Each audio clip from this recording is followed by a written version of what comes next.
Hi guys! Good morning! Almost good afternoon na guys. Good morning, Philippines! Busy ako sa kakagawa ng ating video, nag-edit. Meron akong dinifrost for how many days na? Well, actually 3 days. Drumstick. Ang gagawin natin, mag-marinate. Gawin natin ano yan para kasi mamaya meron pa akong lutuin na gulay kasi po naawa na ako kay Mr. kahapon, umalis ako, diba? And then wala akong ginawa kundi anyway, so yun yung gawin natin. Paglutuan natin si Mr. ng ulam kasi nga walang ulam guys, kawawang Mr. Hindi ko nilutuan. Ang kinain namin is mga leftover lang. Pero meron naman akong chicken doon. Pero parang leftover na din siya ba? Kasi kapag marami, hala, okay pa ba ito? Okay ka pa ba? Okay ka pa ba? Okay pa, manok pa siya. So, ang gagawin ko is hiwain ko siya, guys.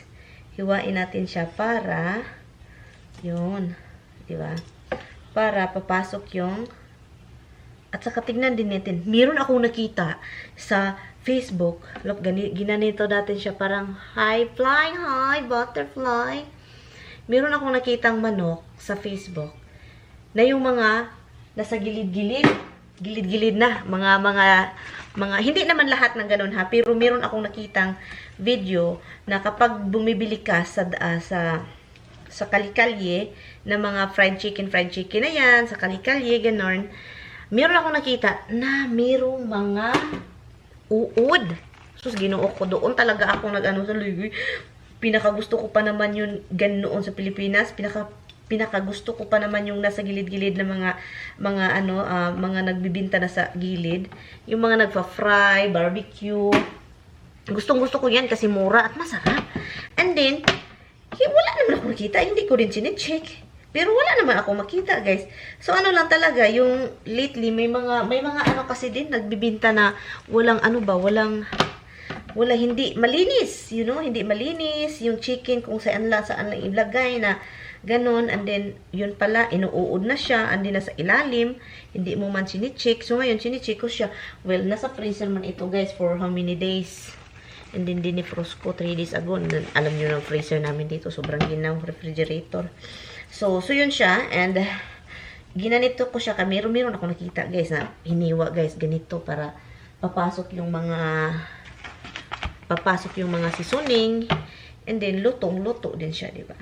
Anyway, so yun, balikan ko kayo mamaya, kasi mamaya maging busy tayo, magluto tayo ng mga gulay.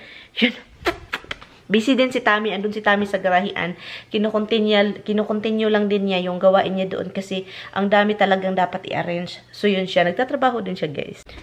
Nawala akong mood, guys. Ang akong mood ning lumipad doon yung mood ko. Nawala sa mood dahil po gutom ako, at saka yung mood ko is nawala, parang hindi ako masaya. Kahit si Tami pinagtitripan ko, nasa galit. Wala ako sa mood, so kaya kakain po ako. Kung nagutom ako, para akong nangala talaga. Nagagalit ako kay Mr. Wala namang rason. Well, may rason kasi nagalit ako, guys. Napagalitan ko siya doon sa garahian. Kasi nga, sabi ko, huwag kang magkarga-karga ng mabigat kasi nga yung likod mo. So, pagdating ko doon, guys, mayroong malaking bin ba? Yung bin, basta bin. Puno, guys. So, ngayon, guys, nilalagay niya yan sa pinakaibabaw ng shelving na nandun. Doon sa pinakaibabaw niya. So, ngayon, naabutan ko siya. Ganun siya. Nagalit ako. Gutom pa naman ako. So, yung mas lalo akong nagalit. Ano ba, sabi ko, tawagin mo ako kapag mayroong mabibigat na hindi mo kaya. Hindi man niya ako tinawagan, guys.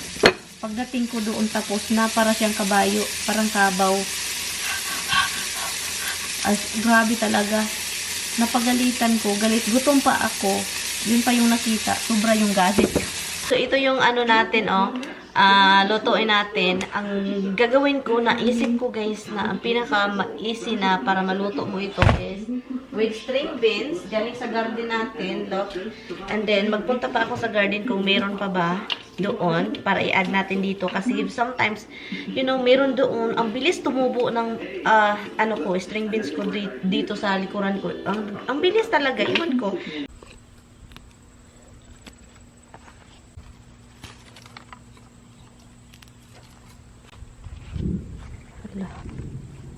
Ulan-ulan sa kalangitan.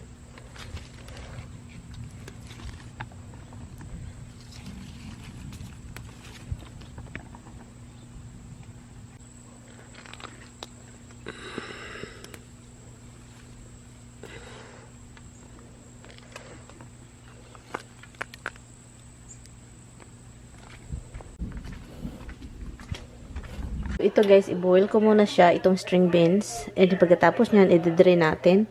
Make sure na ano siya, yung gusto kong pagkaluto. Yung hindi sobrang mushy, gusto ko yung crunchy. So, after this, i-drain natin. Kunin natin sa tubig. And then, ito na naman yung lutuin natin para igisa. Ipakita ko sa inyo mamaya ha. Tignan nyo yung dalawa. Kanina pa yan dyan. Nagtataka ako bakit tala dito na lang nakatingin sa akin habang nagluluto. So, ito na yun siya guys. Nabuil na po ito. Inanuhan ko ng maginaw na tubig para hindi siya magluluto habang nag-ano ako. So, ang gagawin ko is, stir fry natin siya ng mabilisan. Ito lang naman yung ilagay ko, garlic, ginger, and then, ito. Masarap yan guys. Ilagay natin yung onion. Onion, diba? Then, garlic. Ilagay natin ang pinakamagandang sangkap. Ginger. Ginger po yung pinakamaganda dyan. Talagang magbigay ng ano. Alam nyo kung bakit na pagdesisyonan ko itong ginger lately sa mga ganitong luto? Kasi yung mister ko, request niya yan guys. Ginger is the best daw. Hindi yan kakain ng ginger noon nung nagkita kami. Naanuhan lang niyan yan kasi mahilig ako sa ginger. Magluto mga ginger. Andyan lahat. So guys, ilagay natin si... Oh, diba? Ilagay natin si... string beans. Sobrang init. Nag-aso-aso na. Kamayin natin guys kasi malinis po naman itong kamay ko guys. Yun na siya guys. Yun. So alam nyo na. So ngayon lagyan natin siya agad ng oyster sauce. Yun yung sekreto, oyster. Huwag masyadong matamis kasi ayaw ni mister. Lagyan ko siya ng asin. Paminta. Yun na siya. Ready na siya kain. Ito na siya, guys. Tapos na po yung loto natin. O, diba? Yan. Yummy. Ang bango. Ginger yung amoy. Grabe. Ito kami mo. Ito na yung chicken na. Hey, Mama's ready to give it to you. Say hi to them. You don't say hi to my vlog. Hi, guys. You're Looking like hell, but I feel like hell, so that works. Hindi okay pakiramdam niya kanina. Akala ko talaga maano na siya, mag-collapse. I really thought he's gonna collapse because he's hard-headed. Hard-headed. Hard-headed. Anyway, so, ito na yung chicken. Nilagyan, I put anohan. Anohan? Put anohan. The chicken, I put the yellow thing. To make you happy. So, para masaya si tummy, turmeric, guys, it's good for inflammation daw. You know ako. Inflammation daw. Inflammation. So, let's put Big eyes. Yeah, he's starving, hon. He's always starving. Starving. I feel bad with that starving boy. Ay. I should have called him Marvin. Why Marvin? Starving Marvin. What is that? Is that a movie again? Is that a movie? That's why his name is Hobbs. You know why? Because of the whatever that. Calvin and Hobbes. Yeah, that one, the cartoon. Hobbs is a Cartoon Network. You're a network, Hobbs, alright? Somebody, Dimple's son is starving too, and like he's whining. Yeah, they're all starving. He's whining like.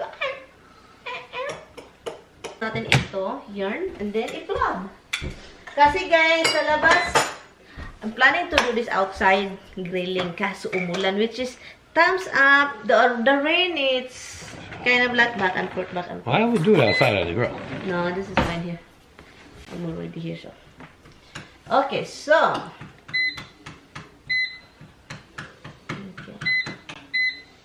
80. Make it 50. Yun! Ang ganda! Enough ko na siya, guys. So, enough ko. Ang tagal naman. Oh my God! Ang gandang tignan. Ang gandang tignan. Okay. I-flip natin siya para sure na ma-brown din yung sa kabila. Lako. Oh, nice. Nice. Nice. I-flip natin. Diba? Ito yung drumstick na ano, guys. Na tawag nun. Na nahiwa siya. Tawagin natin siya na butterfly chicken. Butterfly kisses. Okay. So, ngayon, ulit, i-brown natin siya ulit. Sandali. Mga 400 degree din. And then, mga, 15 minutes. So, yun. Pabayaan natin siya dyan. And then, balikan ko kayo mamaya. Kung gusto nyo masarap yung chicken, kailangan nyo lang siyang sayawan. At saka yun, guys, masarap yung chicken, guys. At then, kumakain na kami. Nasarapan naman si Mister. Masaya din siya.